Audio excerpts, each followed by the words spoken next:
আসাম বস্তি থেকে সামনের দিকে যাচ্ছি আমরা, যেটি হচ্ছে কাপ্তাইয়ের দিকে। আসাম বস্তির যে সৌন্দর্য সেটি আপনাকে মুগ্ধ করতে বাধ্য। জিনিহেত আই লাভ রাঙামাটি। অবশেষে আমরা আই লাভ রাঙামাটির মধ্যে চলে এসেছি। এটি হচ্ছে কাপ্তাই সেই ভিউ পয়েন্ট, এবং মর ভাই বলছি আল্লাহ আল্লাহ আল্লাহ আল্লাহ আল্লাহ। আজকে আমরা কি ছবি নেব, তারপর দেখা হচ্ছে। অবশেষে আমরা রাঙ্গামাটি উঠলাম। এটি হচ্ছে রাঙ্গামাটি বাজার। যেহেতু আমরা কাপ্তাইয়ের দিকে যাচ্ছি, সেহেতু আমরা এখান থেকে ফলোয়ালফার 2, রিজার্ভ বাজার 1, ঝুলন্ত 3, তবলছড়ি ডানে। যেহেতু আমরা তবলছড়ি হয়ে যাব রাঙ্গামাটি কাপ্তাই, সেজন্য আমাদেরকে ডান পাশ দিয়ে যেতে হবে।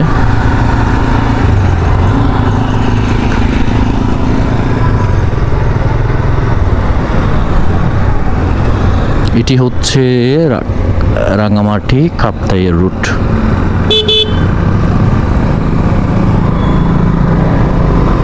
ঠিক আছে, আমরা কাপ্তাইয়ের দিকে যাচ্ছি, তবলছড়ির দিকে।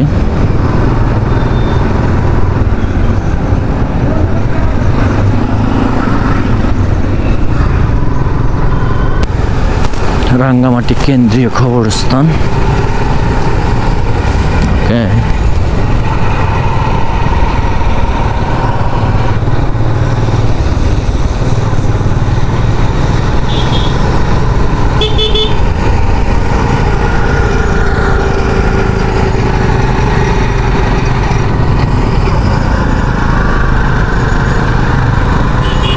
এই হচ্ছে রাঙ্গামাটি খাড়া জামে মসজিদ এবং রাঙ্গামাটির সব কিছু একসাথেই মোটামুটি।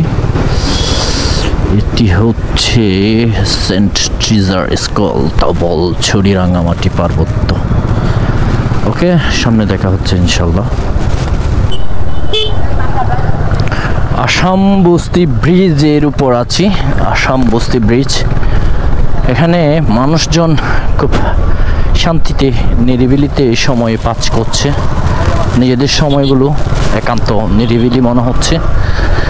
কেন জানি মনে হচ্ছে এখানে মানুষ সুখ খোঁজার জন্য এসেছে। প্রকৃতির যে সৌন্দর্য লেলিহান, সেটি কিন্তু উপভোগ করার জন্য।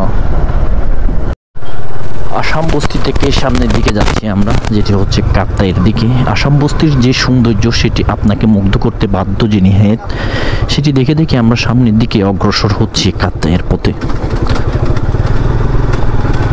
এখন সামনে মসজিদ, মুখে দেখা যাক, উদ্দূর যাইতে পারি। ইতিমধ্যে সন্ধ্যা হয়ে এলো। আমাদের লক্ষ্য উদ্দেশ্য হচ্ছে আজকে কাপ্তাইয়ের ভিতর পৌঁছে যাওয়া। কালকে আমরা বাঙ্গাল হালিয়া হয়ে, রাজস্থলী হয়ে আমরা বান্দরবনে পৌঁছব। সেই হিসেবে আজকের লক্ষ্যটা আমাদের হচ্ছে কাপ্তাই অবধি। I love Rangamati. অবশেষে আমরা আই লাভ রাঙ্গামাটির মধ্যে চলে এসেছি। এটি হচ্ছে সে আই লাভ, যেখানে ভালোবাসার জন্য বলা হচ্ছে। যদিও বেশ জায়গাটি বেশ সুন্দর, তবু আই লাভ।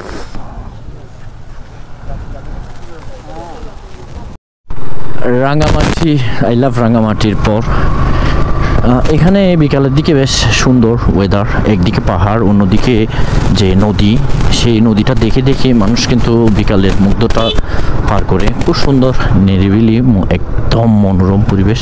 সামনে বলা যায় আরও একটি বাজার রয়েছে যদিও বা, তবে এই জায়গার দৃশ্য আপনাকে মুগ্ধ করতে বাধ্য। জিনিহেত বিশেষ করে কি ব্যাপার, এই জায়গায় কুপুতি বেশি।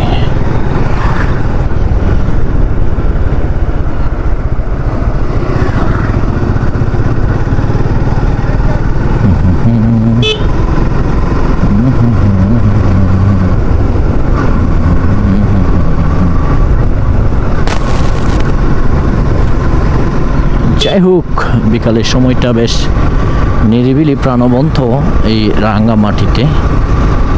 এখানে আসলে বিকালের সময়টা একদম ঠান্ডা মাথায় কাটানো যায়।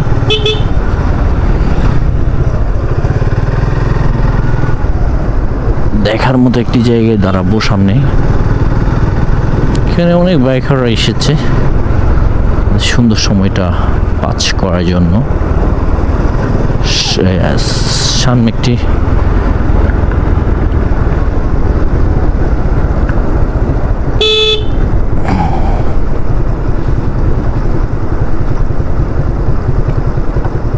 ও মাই গড 100 নাম্বার, এটা হচ্ছে LGED।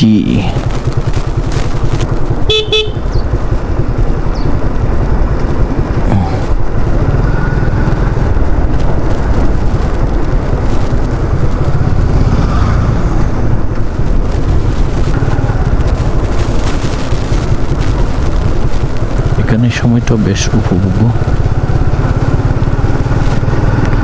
আসাম বস্তি ব্রিজ ফেলে কাপ্তাইয়ের যে ব্রিজটি রয়েছে সেই ব্রিজের পাশে আমরা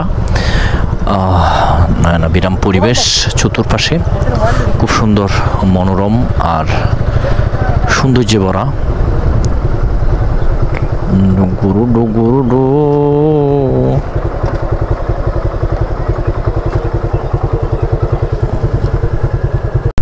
আমরা কাপ্তাইয়ের কাছাকাছি চলে এসেছি, আর মাত্র কাপ্তাই এখান থেকে 4 কিলোমিটার আছে কাপ্তাই জিটি ঘাট। তো আমাদের সন্ধ্যা হয়ে গেল, প্রায় 6:30টার মতো হলো। সন্ধ্যার কাপ্তাই আপনাদেরকে দেখাচ্ছি ভিডিও আকারে, দেখতে থাকুন। সন্ধ্যার নিরিবিলি মানুষের যে প্রকৃতির নিয়মে মানুষও বাড়ি ফিরছে, এলোমেলো রাস্তা, কুকুর একটা। আমার সাথে সামনে একটা বাইক আছে, সমস্যা নেই, চলো চলো সামনে সামনে সামনে।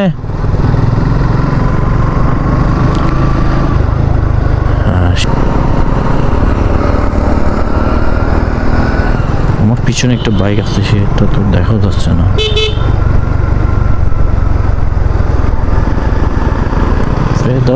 টিং টিং।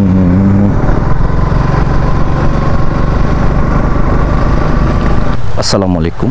কাপ্তাই আজকে আমাদের দ্বিতীয় দিন শুরু হচ্ছে ঠিক এই হোটেল থেকে। এটি হচ্ছে আল রায়ান হোটেল। এখান থেকে আমরা বের হচ্ছি, তবে আজকেও বৃষ্টির বেশ দেখা সকাল থেকে।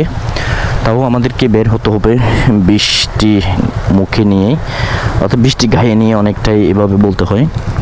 তো আমাদের যাত্রা শুরু হচ্ছে। বিসমিল্লাহ বিসমিল্লাহি মাজরিহা ওয়া মুরসালিহা বিল গফুরির রহিম লা ইলাহা ইল্লা আনতা সুবহানাকা ইন্নী কুনতু মিনাজ জালিমিন সুবহানাকা সুবহানাল্লাহি সাখখারানা হাজা ওয়া মা কুন্না লাহু মুকরিনিন ওয়া ইন্না ইলা লামুন।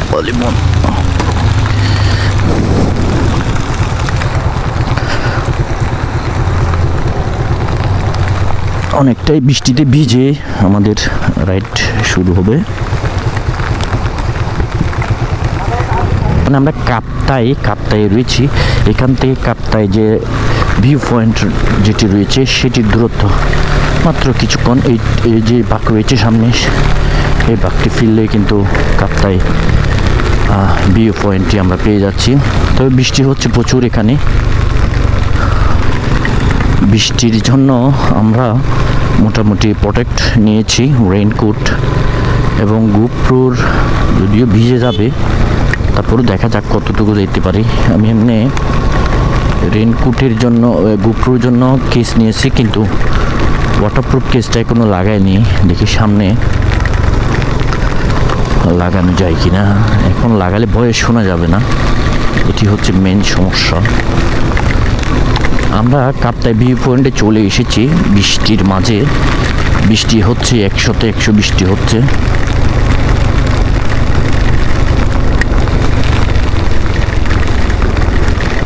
এটি হচ্ছে কাপ্তাই সেই ভিউ পয়েন্ট। বৃষ্টির যে অবস্থা,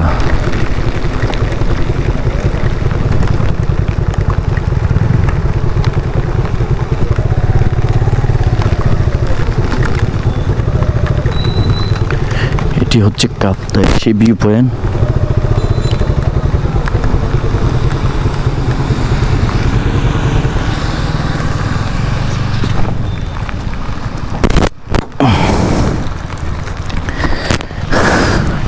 আই লাভ কাপ্তাই, বাট প্রচণ্ড বৃষ্টি, এখানে বৃষ্টিতে ভিজে একাকার আমরা। এটাই সেই কর্ণফুলী নদীতে চলে গিয়েছে, ঠিক কর্ণফুলীর সেই কাপ্তাই হ্রদ। আমাদের ট্যুর ম্যাটরা আছে, মোবারক ভাই আছে, তানবীর আছে, তপু আছে, এবং মহর ভাই বলছি আল্লাহ ইয়াল্লাহ ইয়াল্লাহ ইয়াল্লাহ ইয়াল্লাহ। আজকে আমরা কি ছবি নেব, তারপর দেখা হচ্ছে। যেটি ভাবছিলাম সেটি হলো, অতিরিক্ত বৃষ্টির কারণে আমাদের গোপ্রোতে পানি ঢুকে গেল। অবশেষে গোপ্রোটা খুললাম, খুলে যে ওয়াটারপ্রুফ কেসটি নিলাম সাথে সেটি লাগালাম। তবে ওয়াটারপ্রুফ কেসের হয়তো উইদাউট ওয়াটারপ্রুফ কেস ছাড়া যেভাবে ভিউ আসলো ভাবে আসবে না, ঠিক একটু গোলাগুলো আসবে, কারণ প্রচুর বৃষ্টি এখানে কাপ্তায়ে। সেজন্য ভয়েসগুলোও আমাদেরকে ওভার ভয়েস দিতে হবে। এখন যে ভয়েসগুলো শুনতে পাচ্ছেন সেগুলো হচ্ছে ওভার ভয়েস। তারপর আমরা এখন কাপ্তায়ের থেকে রওনা দিচ্ছি বাঙ্গালহালিয়ার দিকে। এখানে বৃষ্টির বাসা আসলে প্রকাশ করার মতো না। সেই দিনটি ছিল 27 জুলাই, প্রচুর বৃষ্টি ছিল তখন, আপনারা দেখতে পাচ্ছেন হয়তো ভিডিওর মাঝে। পাশ দিয়ে যে নদীটি চলে গিয়েছে এবং একটি রাস্তা, খুব সুন্দর আসলে, পরিবেশটা দারুণ লাগছে। বৃষ্টি বাজা এই পরিবেশটা হয়তো আসলে বৃষ্টি ছাড়া অন্য কোনো ঋতুতে আসলে হয়তো পেতাম না। বৃষ্টিতে আসলে কাপ্তায়ের সৌন্দর্য দেখে বারবার মুগ্ধ হচ্ছি, দাঁড়াতে চাচ্ছিলাম কিন্তু অতিরিক্ত বৃষ্টির কারণে ওখানে দাঁড়ানো যাচ্ছে না। দেখছি আর মুগ্ধ হচ্ছি, দেখছি আর মুগ্ধ হচ্ছি, আপনাদের জন্য ভিডিওগুলো নিয়ে আসছি। এভাবে দেখতে দেখতে আমরা সামনের দিকে এগিয়ে যাচ্ছি। আমাদের গন্তব্য হচ্ছে এখনের মতো বাঙ্গালহালিয়ার দিকে। বাঙ্গালহালিয়া যখন যাব আমরা, তখনও কিন্তু বৃষ্টি আমাদের ছেড়ে কথা বলেনি। বৃষ্টির এই 100 বৃষ্টি আমরা উপভোগ করতে করতে আমরা বাঙ্গালহালিয়ার দিকে যাচ্ছিলাম, আর প্রকৃতির যে নিদারুণ সৌন্দর্য সেটি উপভোগ করছিলাম। এখানে প্রকৃতি অন্যরকমভাবে কথা বলছে আমাদের সাথে। দুই পাশে সবুজের হাতছানি, পাশাপাশি বৃষ্টি মানে আমাদের থামিয়ে দিতে চাচ্ছিল আমাদের যাত্রা, কিন্তু আমরা তো নাছুট বান্দা। আমাদের গন্তব্যই হচ্ছে আমরা রাজস্থলী, এরপর বান্দারবান যাবই ইনশাল্লাহ। তবে আমাদের যাত্রার মাঝে অতিরিক্ত কোনো রং মশলা ছিল না, যেমন অতিরিক্ত রানিং, অতিরিক্ত ওভারটেকিং, মানে এসব কিছু ছিল না। আমরা জাস্ট আমাদের মতো করে আমরা চলছিলাম। আমরা ধারাবাহিক 40-50 স্পিড রাখছিলাম। 50-এ আমরা খুব কমই গিয়েছি, মানে 40-এর ভিতরে রাখার চেষ্টা করেছিলাম, যেহেতু আমাদের সময় আছে হাতে প্রচুর। আর এরকম প্রকৃতির সৌন্দর্যগুলো যদি আমরা ওভার স্পিডে চালিয়ে যাই বা ওভারটেকিং করে যাই, তাহলে আমরা হয়তো এই সৌন্দর্য উপভোগ করতে পারবো না। এটা আমাদের নলেজে সবসময় ছিল, এবং পাশাপাশি এও ছিল যে আমাদের প্রতিটা দৃশ্য কিন্তু ভিডিওতে নিতে হবে, ভিডিও করতে হবে, কারণ হয়তো আমরা এই জায়গায় আর না আসার সুযোগও হতে পারে, বা হয়তো আর আসবো না, এমন একটা চিন্তা ভাবনা। যেহেতু কাপ্তাই রাঙামাটি অসহস্রবার আসা হয়েছে, সেজন্য কাপ্তাইয়ের এই ভিডিওগুলো আমরা বারবার করছিলাম। বৃষ্টির দিনে কাপ্তাইয়ের এই সৌন্দর্যতা হয়তো আপনাকে বাসায় প্রকাশ করানো যাবে না। এটাকে বলা হয় ভয়ঙ্কর সুন্দর, কারণ রাস্তাগুলো ভিজে একাকার হয়েছে, বিচ্ছিন্ন হয়েছে, যে কোনো মুহূর্তে ঘটতে পারে মানে অ্যাক্সিডেন্টের মতো ঘটনা। তারপরেও আমরা জীবনের সবচেয়ে ভয়ঙ্কর সৌন্দর্য দেখার জন্য রিস্ক নিয়েছি।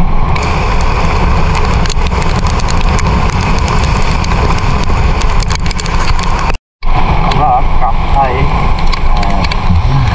এলাকায় এসে রয়েছি।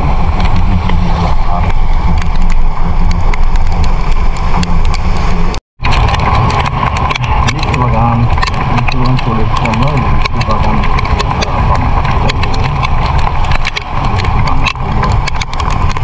জেটি ঘাটের দিকে যাচ্ছি। আমরা সেই ঘাটের দেখা পেলাম, এটি হচ্ছে দুবাসী বাজার। দুবাসী বাজারটা মূলত রাঙ্গুনিয়াতে পড়েছে, অর্থাৎ কাপ্তাই রাঙ্গুনিয়া কাছাকাছি। কাপ্তাই স্তর ফেলে আমরা রাঙ্গুনিয়া দুবাসী বাজার হয়ে আমরা যে চন্দ্রকোনা ফেরিঘাট আছে সেই ফেরিঘাটের দিকে রওনা দিচ্ছি। সেই ফেরিঘাটে উঠলাম। সেই ফেরিঘাটে আমাদেরকে কিছুক্ষণ দাঁড়িয়ে থাকতে হলো বাইক নিয়ে। সামনে থেকে ফেরি থেকে যে যাত্রী এবং মালবাহী বাস গাড়িগুলো রয়েছে সেই গাড়িগুলো ক্লিয়ার করার জন্য আমরা ধারাবাহিকভাবে আস্তে আস্তে সামনের দিকে যাচ্ছি। সামনের দিকে গিয়ে আমাদের বাইকগুলো এক পাশে করে, অর্থাৎ বাম পাশে আর কি, বাম পাশে করে দাঁড়ালাম।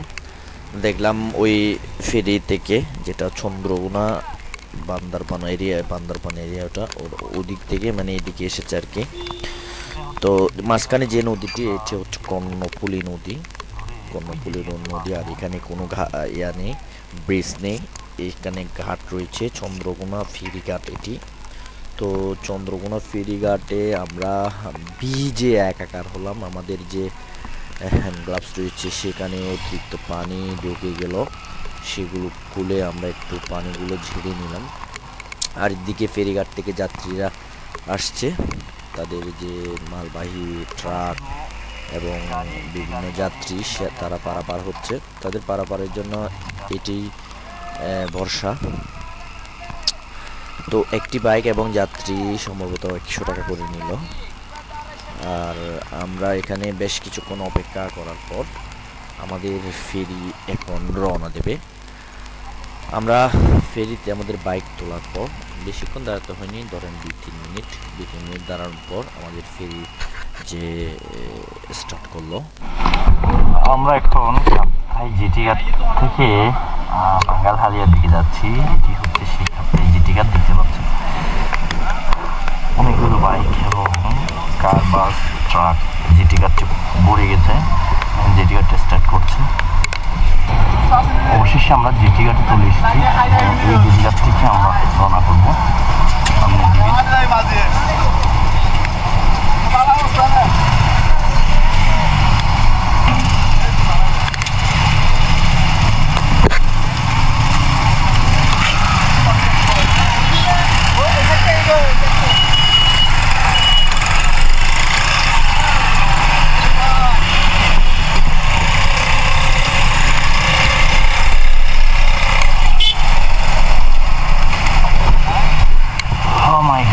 বাঙ্গালহালিয়ার দিকে যাচ্ছি জিটি ঘাট পেলে।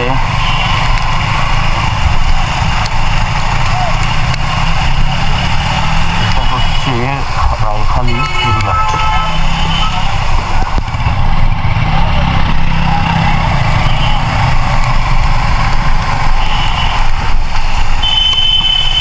আজকে বৃষ্টিতে ভিজে আমাদের অবস্থাটা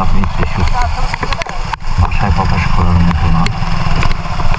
বৃষ্টি হয়েছে, রাস্তা কোনো সমস্যা আর কি না? না, সেনাবাহিনী তো যেতে দিবে না বলছে।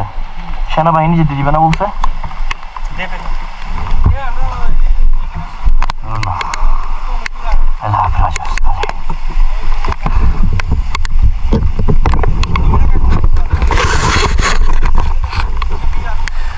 রাজস্থলে কি হচ্ছে, রাজস্থলের সেটি দেখার জন্য আমাদের যে সৌন্দর্য